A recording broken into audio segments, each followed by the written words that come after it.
بسم اللہ الرحمن الرحیم۔ پروگرام کا آغاز کرتے ہیں رب ذوالجلال کے بابرکت نام سے، جو دلوں کو بھید کو خوب جاننے والا ہے۔ سب سے پہلے پاکستان۔ ناظرین،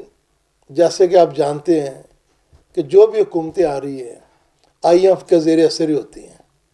آئی ایف جو کہتا ہے اس کے مطابق ان کا کام ہوتا ہے، اور آئی ایم ایف جس کے کنٹرول میں وہ ساری دنیا کو پتہ ہے۔ تو ہم اس چنگل سے نہیں نکل رہے۔ یعنی کہ ترکی میں جب اس کا سید طیب اردوغان آتے آئی ایم ایف کا وہاں بھی قرضہ تھا، لیکن اس کے چنگل سے نکل گئے ہیں۔ ہمارے ملک میں نواز شریف صاحب نے ایک پروگرام کیا تھا، ملک میں قرض اتارو ملک سنوارو، وہ پیسے کا آج تک پتہ نہیں کوئی کیا نہیں بنا۔ اس کے بعد عمران خان تھا، اس نے کہا تھا جی میں آئی ایم ایف کے پاس نہیں جاؤں گا، تو اس کے بعد وہ بھی کچھ عرصے بعد چلے گا۔ ان کے پاس جو باہر کے لوگوں کی اتنی فنڈنگ تھی، اتنے لوگ اس کے یعنی فالوور تھے، اگر وہ چاہتے کہ ہم سارا لوگوں سے فنڈ اکٹھا کر کے شوکت خانے کو اکٹھا انہوں نے کیا تھا، اگر وہ کر کے آئی ایم ایف کے چنگل سے نکل جاتے تو آج یہ بیماریاں ساری ختم ہو جاتی کہ ہر روز پٹرول مہنگا ہو رہا ہے، گھی مہنگی ہو رہی ہے، اس کے بعد بجلی مہنگی ہو رہی ہے، گیس مہنگی ہو رہی ہے۔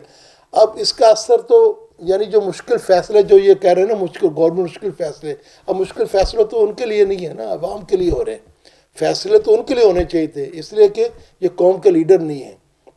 یہ مافیا ہے، یہ قبضہ گروپ ہے۔ ان کو کوئی پتہ نہیں کہ ان کا عوام کے ساتھ کیا لینا تھا۔ ان کے سب لوگوں کی پراپرٹیاں، اولاد، بزنس، ہر چیز باہر ہے۔ یہ تو صرف جیسے انگریز ہمارے ملک میں آتے تھے نا حکومت کرنے کے لیے، ویسے ہی حکومت کرنے آتے ہیں، حکومت کرتے ہیں، اپنے ملک میں چلے جاتے ہیں، اس کے بعد پھر وہ کوئی نہ کوئی اسپیس نکال کے پھر آتے ہیں۔ اور اس میں سب سے بڑا قصور عوام کا ہے کہ عوام کو اپنے نمائندوں کو ووٹ دینے کے لیے پہچان رکھنی چاہیے کہ اس ملک کا پاکستان کے ساتھ جینا مرنا اٹھنا بیٹھنا ہے، اور کن لوگوں کا یعنی سارا کچھ باہر کے لوگوں کے ساتھ ان کا جینا مرنا اٹھنا بیٹھنا باہر ہے، اور ان کے مفادات بھی ان کے ساتھ ہیں، اور ان کے مفادات کے لیے کام کرنے آتے ہیں۔ اب ہمارے ملک میں جتنے بھی طاقتور ادارے تھے، مقتدر حلقے تھے، جتنے انصاف کے ادارے تھے، اب وہ بھی بالکل ان لوگوں کے شانہ بشانہ ہو گئے ہیں۔ یعنی کہ یہ قیامت کی نشانی ہے یا اور مسائل ہے، اب تو ہم سمجھے سے بھی سب لوگ قاصر ہیں۔ تو ہم نے عوام نے یہ موازنہ کرنا ہے کہ عوام کے حق میں کون اچھا کون بہتر ہے، کس کے ساتھ سے پاکستان میں ہے، کس کے باہر ہے، کس کی آل اولاد پاکستان میں کس کی باہر ہے، کس کا پاکستان کے مرنا جینا کس کا باہر۔ اب انہوں نے اس وقت جو حکومت آئی ہے وہ انہوں نے تقریباً جس کو مسلط کر دیا گیا، اب انہوں نے سب سے جو یعنی ملک کے لیے مشکل ترین کام کیا ہے، اسحاق ڈار واپس ہے، مفرور آدمی تھا، 75 کروڑ روپے اس کو دے دیا، ملک میں خزانہ نہیں ہے، 2 ارب روپیہ بلاول سے خرچ، ملک میں خزانہ خالی ہے۔ اب ان کے جو جماعتیں 18 19 بھی پتہ نہیں کتنی اکٹھی ہو چکی ہیں، اب وہ سب جو ہے ان کے ہر ٹیمیں جب باہر جاتے ہیں ڈور پہ تو سب کئی ایک آدمی جاتا ہے، 70 80 آدمی کو وہ فوج چلی جاتی ہے اور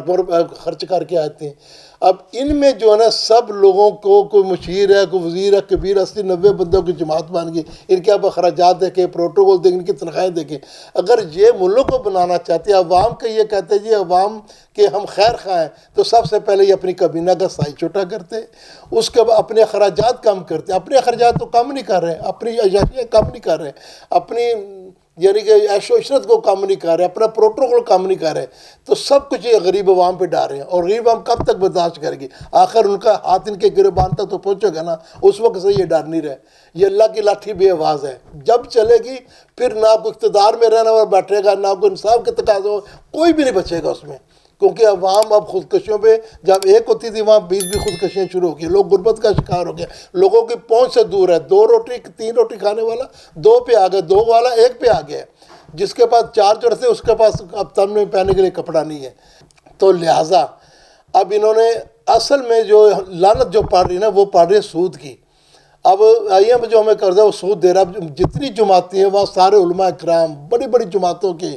یعنی کہ جماعتوں سب لوگوں کو میرے کہنے پہ پتہ چل جائے گا، سب لوگ بیٹھے ہیں، اس حکومت کا حصہ ہے، جو بھی پچھلی حکومت اب بھی حصہ ہے، اور جتنا یہ کام سارا سود پہ ہو رہا ہے کہ اللہ تعالیٰ کہتا ہے سود خور کے ساتھ میری کھلی جنگ ہے۔ اب یہ سارے اس کے ساتھ کھلی جنگ ہے، یہ جس یعنی کہ مشاورت میں جس حکومت میں یہ لوگ شامل ہوں گے، اور جو حکومت ہی خالی سود کی بنیاد پہ کھڑی ہے، تو یہ اس کے جواب تو انہوں نے دینا نا، ادھر نہیں دینا تو روزے قبر میں دینا، قبر میں نہیں تو روزے محشر میں دینا، جواب انہوں نے سب کو دینا ہے۔ لیکن دنیا کی عیش و عشرت نے، دنیا کی چمک دمک نے اب ان کے چہروں پہ پردے ڈال دیے ہیں۔ 70 سال یہ ہو گیا، اور بجائے یعنی اللہ کے نبی صلی اللہ علیہ وسلم کی بات ماننے کے، اس دین اسلام پہ عمل کرنے کی، یہ اپنے آقاؤں کی بات مان رہی ہے، ان پہ عمل کر رہے ہیں، یہ ان کو سب کچھ ہمارے لیڈر رہنما بنا رہے ہیں، جبکہ اللہ نے ہمارے لیے لیڈر رہنما اور جو ہمارے صحیح راستہ دکھانے کے نبی پاک صلی اللہ علیہ وسلم کو بھیجا ہے۔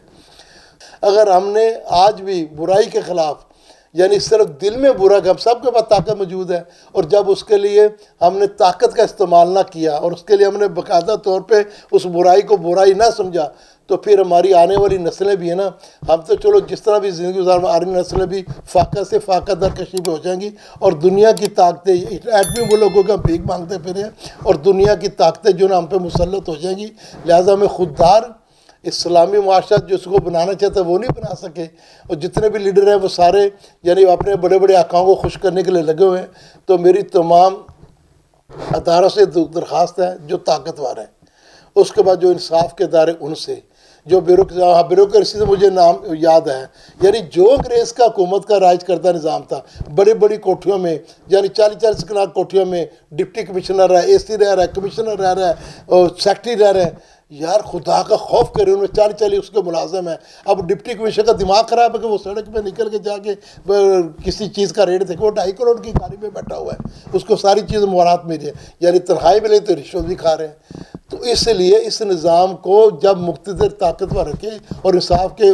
لوگ ٹھیک نہیں کریں گے، یہ نیچے کبھی بھی کوئی ٹھیک نہیں ہوگا، اور سب نے جواب دینا اللہ کو، آج نہیں تو کل دینا ہے۔ دنیا ختم ہو جائے گی، کتنے لوگ طاقتور آئے ہیں، فرعون، شداد، نمرود، کتنے لوگ آئے ہیں، یعنی ایسی ایسی قومیں آج ایسی قوم آئی تھی کہ جس کو بیماری اتنی طاقتور قوم تھی، جب انہوں نے اللہ کے قانون کی روگردانی کی خلاف کیا تو اللہ تعالیٰ نے ان کو نابود کر دیا، تباہ، فرعون کو تباہ کر دیا، کوئی کس بات کی بولی۔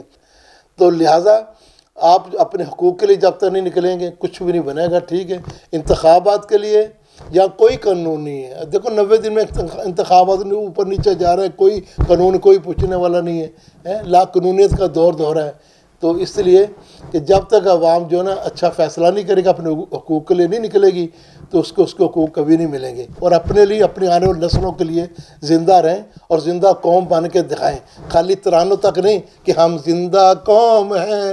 پائندہ قوم ہے ہم سب کا، یہ کچھ بات ہے؟ خالی ترانوں تک ہم رہ گئے، خالی ڈائیلاگ تک رہ گئے، خالی کسی چیز پر مسئلہ ہمارے عملی کو چیز نہیں۔ دین عمل کا نام ہے، استقامت کا نام ہے، جہاد کا نام ہے، محبت کا نام ہے،